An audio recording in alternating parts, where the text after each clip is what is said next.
wamwirimbiwe, ubwo nturirimba uririmbana ibyaha, ubwo nturirimba ufite ubwibone, ubwo nturirimba ufite uburyarya mu mutima wawe, ubwo nturirimba uri umurozi. Reka ndakubwira, murasinziriye mu byaha, murasinziriye mu gucuragura abantu basinziriye, murasinziriye mu kuja kuraguza, murasinziriye kuja kuzana uduti, mushire aho tazaboneka muri ca gitabo cy'ubugingo, azatererwa mu kiyaga caka umuriro. Mwene data ubikora ubizi, usinzira uzi ko ico gihe kije kandi kihuta, ico gihe kiraje kuko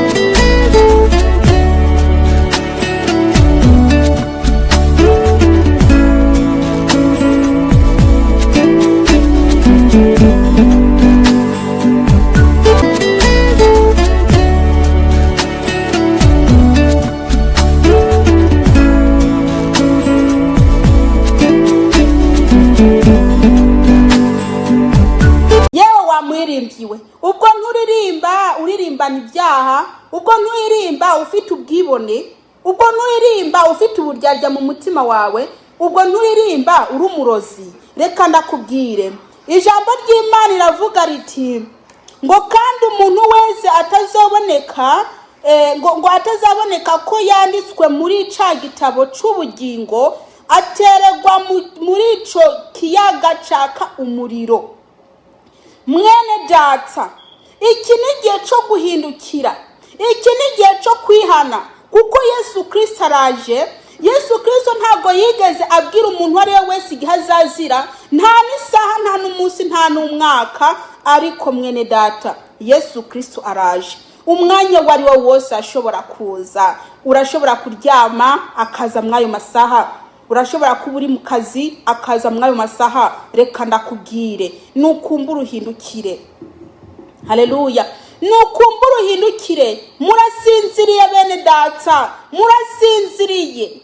murasinziriye mu byaha, murasinziriye mu gucuragura abantu basinziriye, murasinziriye mu kuja kuraguza, murasinziriye kuja kuzana uduti, mushire aho mbese munje z'abantu ngo mubatwara abagabo, murasinziriye mu bintu bitandukanye, murasinziriye kwihindura, mbese gukosora Imana, murasinziriye mu kwambara ubusa, ngo Imana ireba mu mutima gusa ngo ntireba ku mubiri, mbese murasinziriye mu bintu bitandukanye. Ndakubwije ukuri, umuntu wese izina ryiwe ritazaboneka muri ca gitabo cy'ubugingo, azatererwa mu kiyaga caka umuriro. Mwene data ubikora ubizi, usinzira uzi ko ico gihe kije kandi kihuta, ico gihe kiraje kuko Yesu Kristo araje vuba cyane. Niyaza asanga umuntu wari we wese asinziriye, ntago azajana nawe, ahubwo umuntu azatererwa mu kiyaga caka umuriro.